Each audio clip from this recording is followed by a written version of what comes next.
I'm not sure if it's this movie or if it's just Boeing as a company that has made us scared of flights.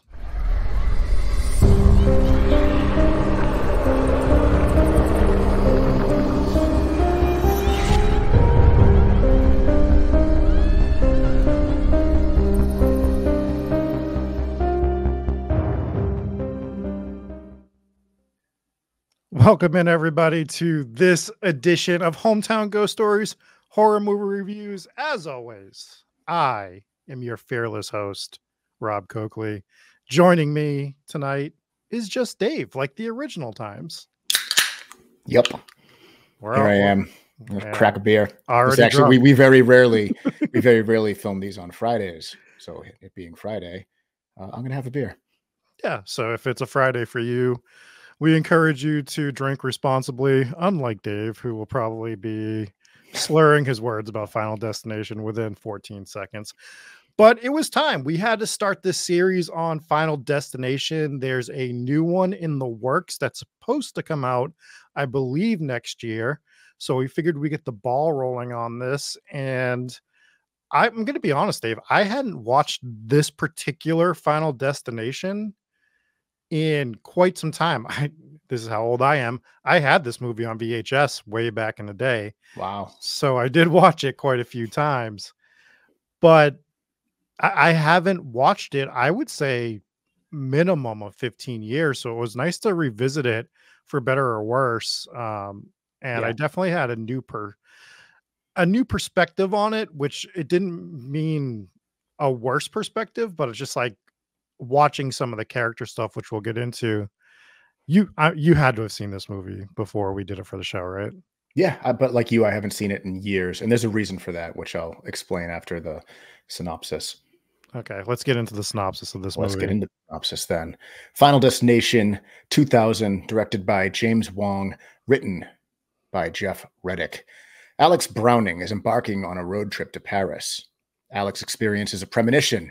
He sees the plane explode moments after leaving the ground. Alex insists that everyone get off the plane, and 7 people, including Alex, are forced to disembark. All watch as the plane actually explodes in a fireball. He and the other survivors have briefly cheated death, but will not be able to evade their fate for very long.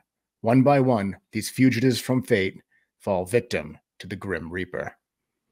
So this is a super unique movie. Actually, they're all, like, this whole series is unique. Yeah. In the sense that the antagonist is not a physical being. It's death. It's the embodiment of death, or lack of embodiment, however you want to say it. And I don't know of another movie that's really like that.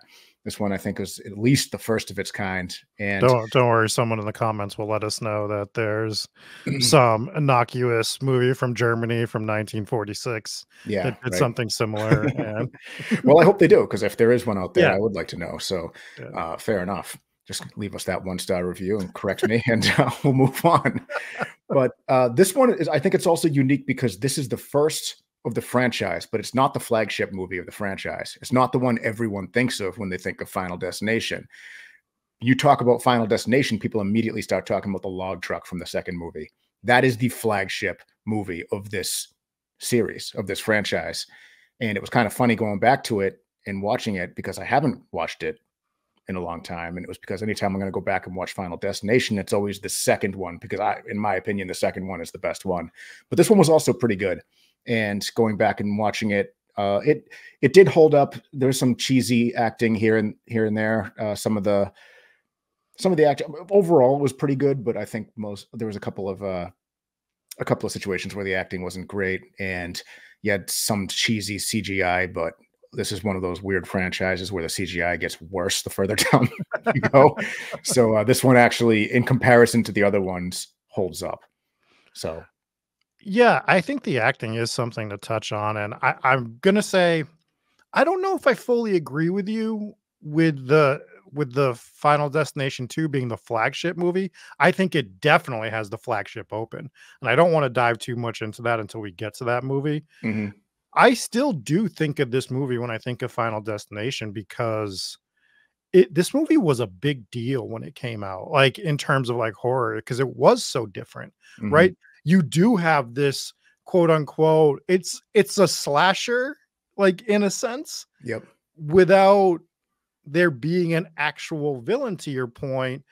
And this is in an era where slashers had kind of died down.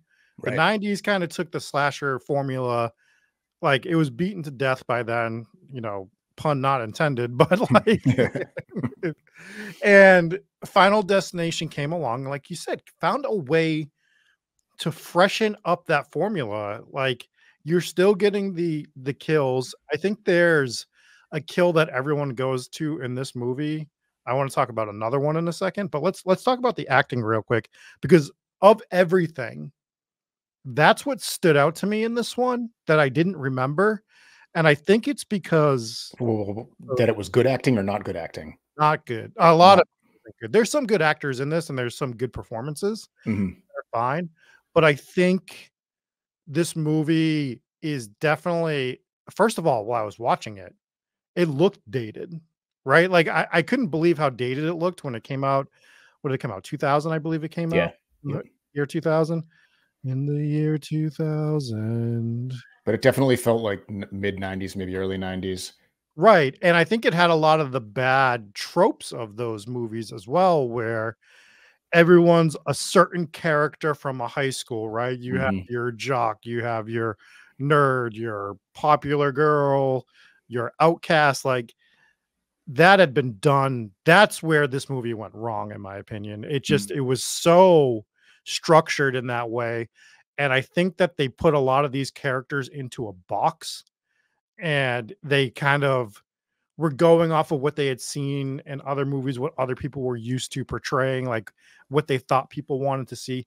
The the guy that played the jock in particular, or like the bad boy or whatever you want to call him, Kerr Smith. it I felt bad for him because I didn't even think that he was a bad actor.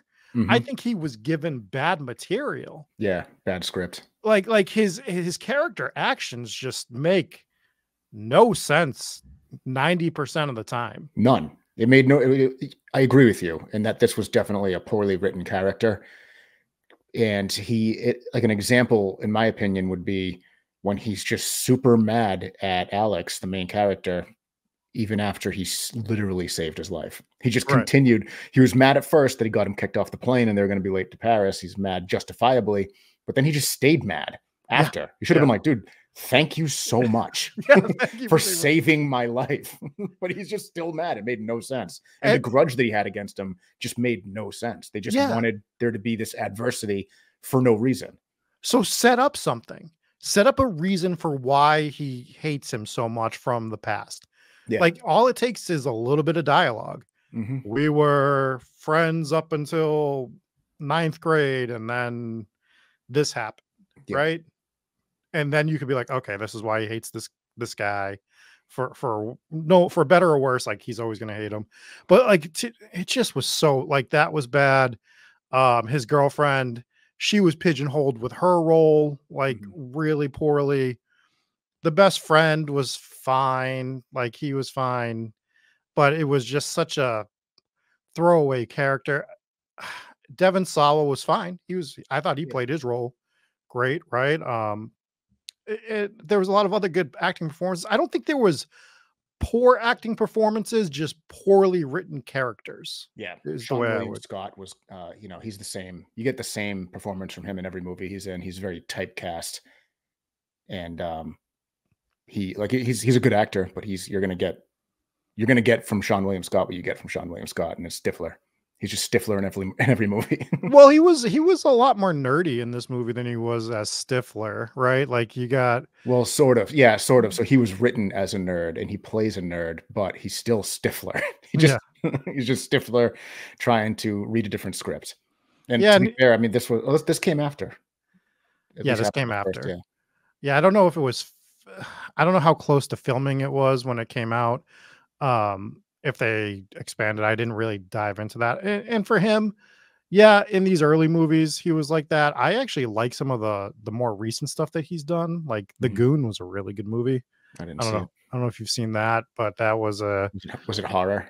no, it Yeah, I was didn't watch it. no, it wasn't a horror movie. He played He played like one of the last hockey enforcers. Oh, It cool. was a really good movie. So that one was good. He's in a horror movie or like an action horror comedy that I do want to see where he plays a bad guy. I haven't watched it yet. I forget what it's Wait, called. he just played Sean Thornton. Yeah, he just basically played Yeah, Sean Thornton. that's because that's who he was. Yeah. Yeah, exactly. Boston Bruin. We don't need to talk about hockey anymore, but so like you brought it up, this movie was written by James Wong, not James Wan, and James Wong actually worked on the X-Files, and they took this script. This was a script that he had originally written for the X-Files that didn't get made, and made it into a full-length movie, which is something that I found interesting That is from interesting. that. So that's how this movie actually came about. I said And James Wong, right? Not James Wan. no, you said James Wong. Okay. You said the right thing. It's just it's Very so close confusing. that I Yeah. just want to make sure that people aren't confusing it with the director and creator of like the Conjuring series and stuff, because Right.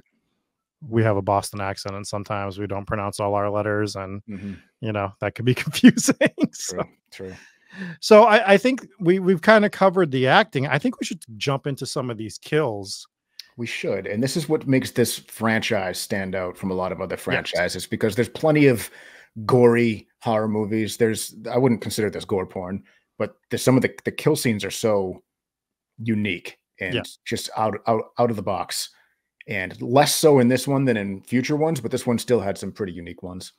Yeah, this one had some unique ones and some brutal ones. And what I actually love that they do in this movie is the kill's coming and they start showing you things around the area and like foreshadowing, and it makes you guess what's going to happen. Yep. And they started with the first kill in this one, which is something like you said, I hadn't seen this movie in such a long time. Mhm. So I was almost surprised when I went back and watched this recently, where they actually started this trope that they created in the first movie. And it wasn't something they adopted later on in the franchise. It was from the beginning, they started giving you these fake clues to make you think you're going to be able to figure out how they're going to die, but they always end up shocking you and surprising you. Yes. And so we get into the scene with the friend. Was the friend's name Todd, if I recall correctly? Yes. So Todd's in the bathroom, and the first thing we got to start with is he's shaving his face and he has no facial hair. Hmm. What are we doing? He's just practicing, maybe. Like, why are we doing this?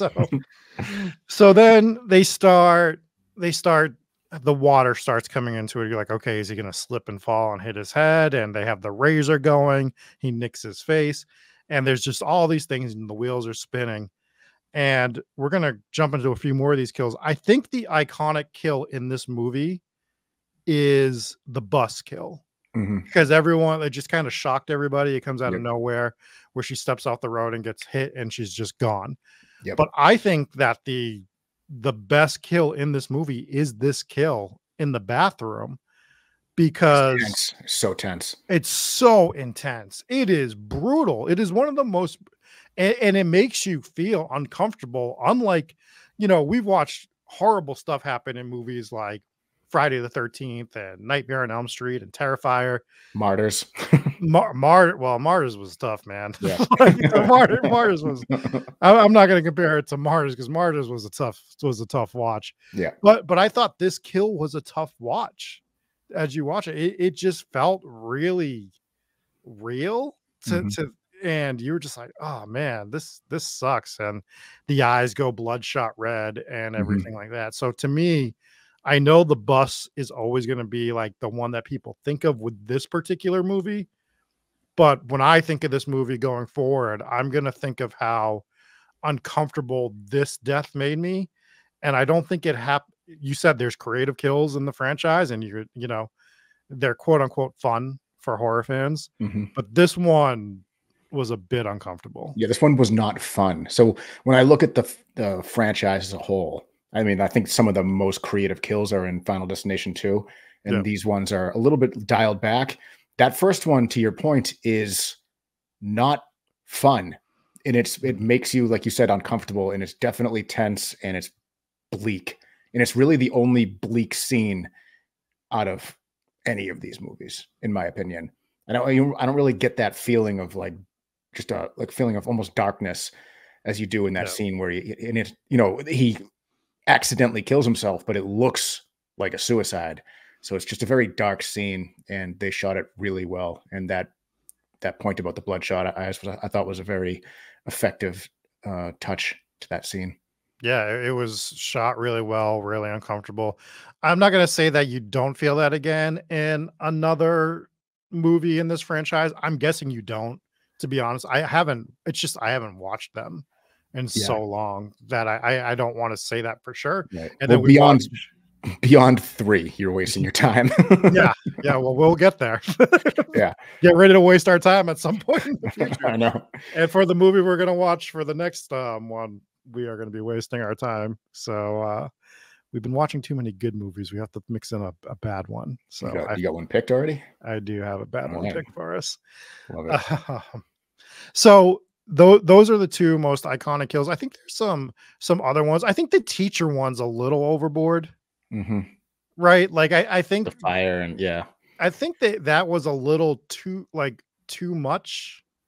And I almost feel like they went for shock value on that one, and it was like, eh, Yeah. eh, we could have I think less would have been more on that scene. I know they wanted him touching the knives so that he could, be framed for being the killer and all this other stuff. Mhm. Um, They kind of almost abandoned that too, though. I feel like they yeah, set him up to be it they set him up to look like he was the one murdering everyone, and then they almost abandoned that as quickly as it came on, which I think was kind of a weird like, they tried to cram too much into this maybe towards the yeah, end there. It did feel a little bit, backloaded and kinda rushed towards the end. That mhm. would be one of my negatives for this. Yeah, But I can see that. yeah, I agree that that kill scene was pretty bonkers. Yeah, I think another way they could have done that too with the abandoning or like worrying that he was the killer is they should have had that suspicion the whole time, but each kill should have been able very easily debunkable that he wasn't the killer. Like obviously he didn't push the girl in front of the bus. There Right. was 500 witnesses for that one, right? Mhm. And she dies there and the plane they actually did this with the plane. They show how it actually what caused it to ignite and everything. They're like, well, it couldn't have been him for that one. Mhm. And he wasn't there when, the kid died in the shower. That was ruled a quote unquote suicide. So I think they could have gone through, even though, and maybe one of the detectives should have still been suspicious of him a little bit and, play off of that a little bit.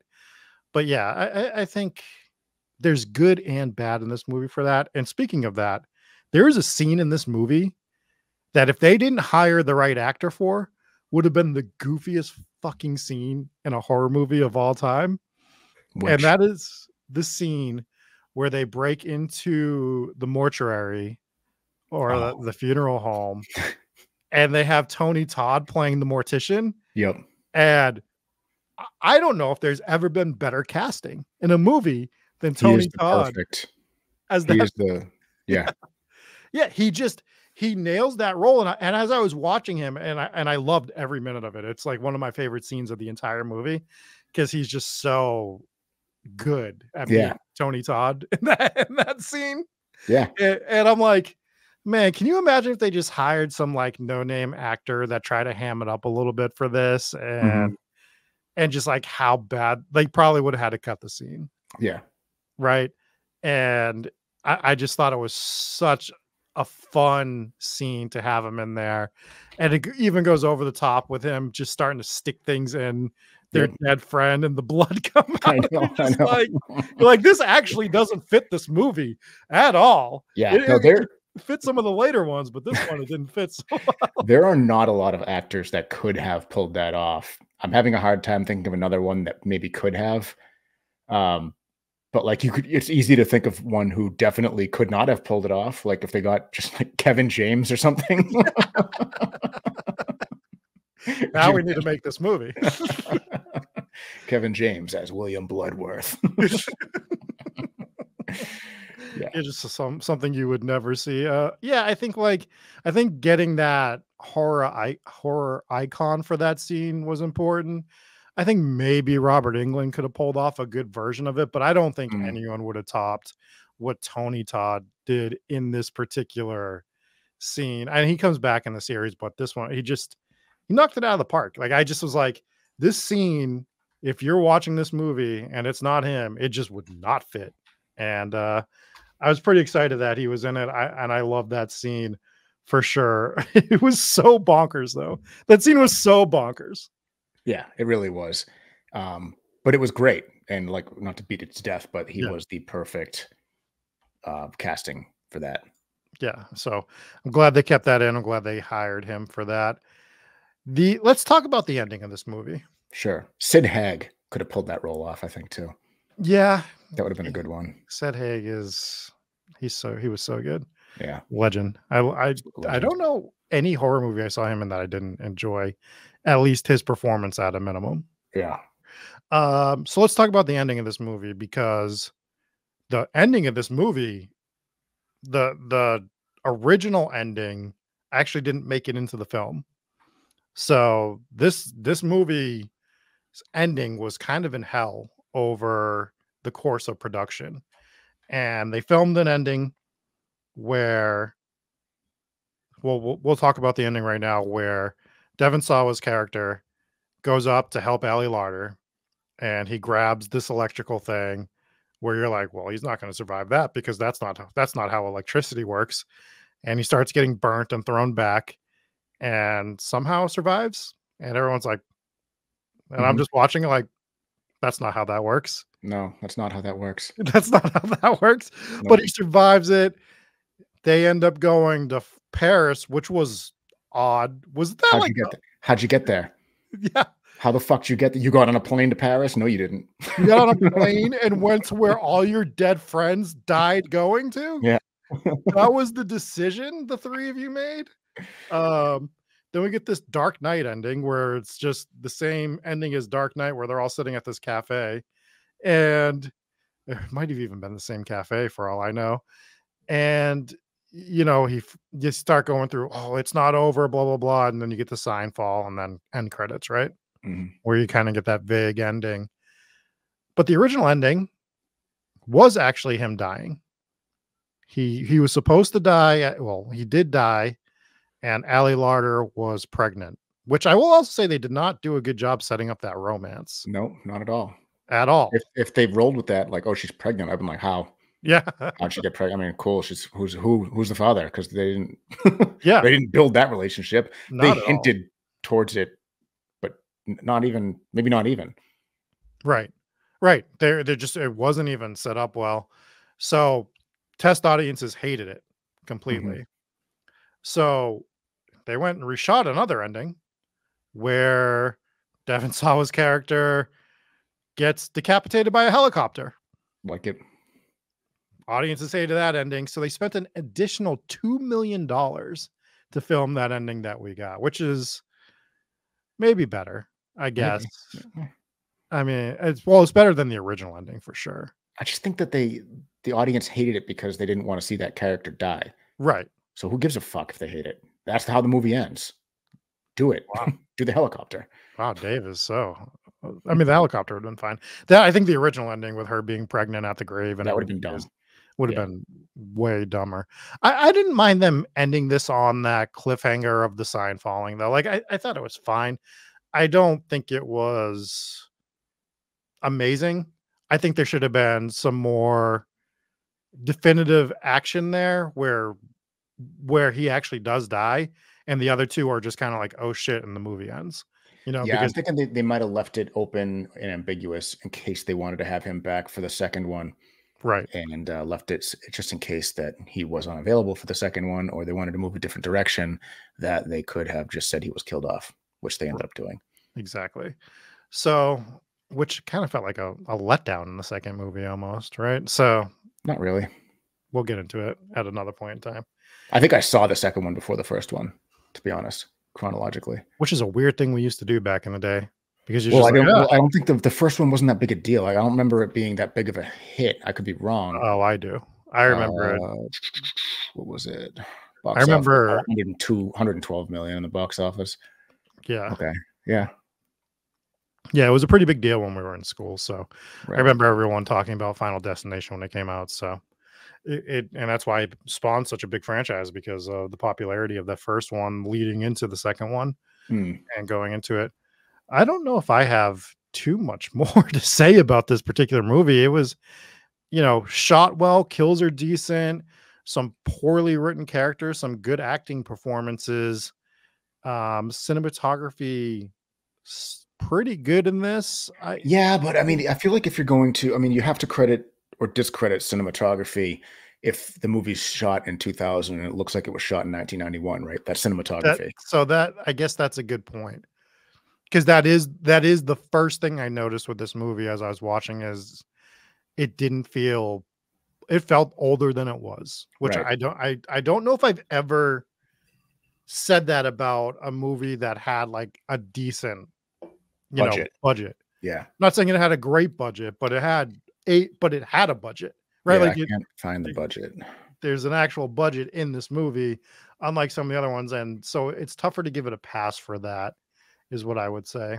Hmm. Um But yeah, and you want another fun little tidbit about I who do. was supposed to be cast in this movie? Oh, yeah. So the original leads that ended up being Devon Sawa and Ali Larter were supposed to be, or they wanted Toby Maguire and Kirsten Dunst.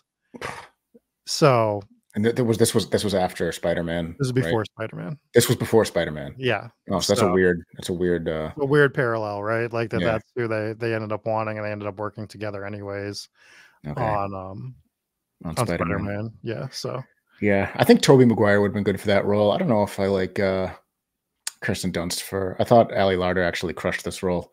she was perfect for this role. Yeah. She nailed this role perfectly. Um, I thought I actually think she might have been the best cast person in this movie altogether, to be honest. Yeah, she was definitely the best. I would say the best performance, although her character didn't really ever have to do anything crazy. She was never like overly emotional or anything. Oh, there was one thing I caught that I thought was kind of weird, and it was with her character. It's nothing that her character did wrong, but they uh they were all their parents picked them up from the airport after the plane crashed, and she's kind of sitting there by herself because she has no parents.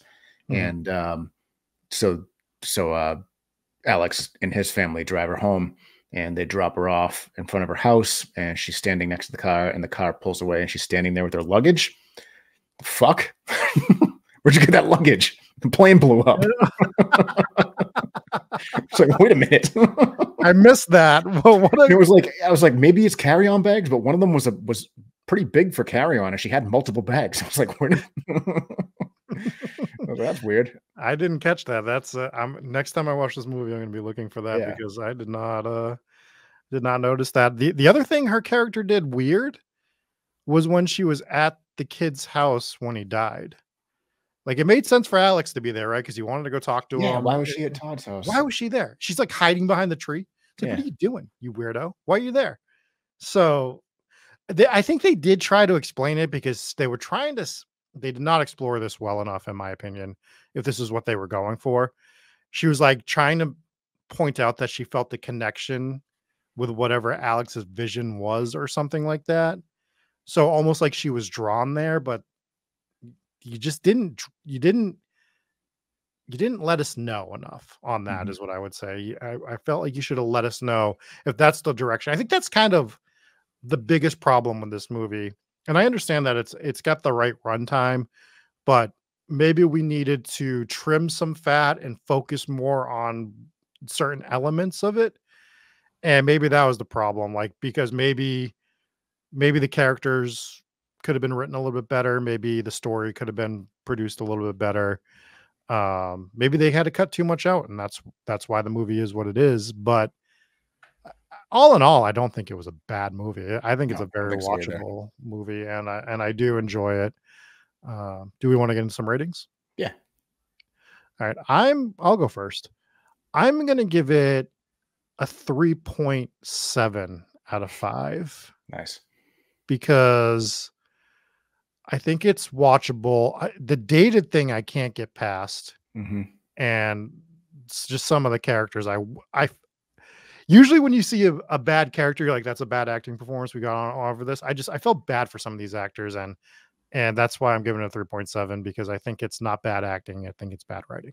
So Yeah, I agree with a lot of that. I think that I got to give credit to this movie for being as unique as it is and being so different and outside the box from other horror movies. And really, yeah, it kind of invented its own tropes. It spawned a massive franchise, and credit where credit's due. I can't give it a 4 because of a few different things. One, I thought the writing was kind of sloppy. It felt a little rushed at the end.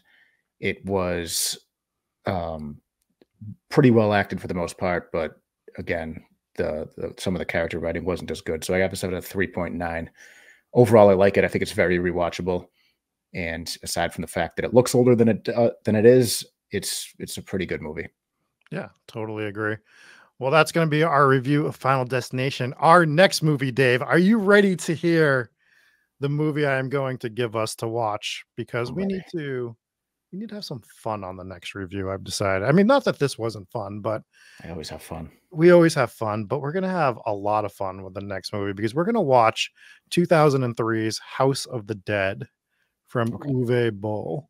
And I don't know how familiar you are with him as a director, but we will get into it in 2 weeks when we review that movie. Hell yeah. So if you haven't watched it, watch it so you can do a review with us in your head as we're talking about it. Anyways, that's going to do it for this week's horror movie review. That was Dave. I'm Rob. Jesse, conspicuous by his absence, off being a father and stuff, like having to do adult things. Psh, whatever. We'll catch you next time. Peace.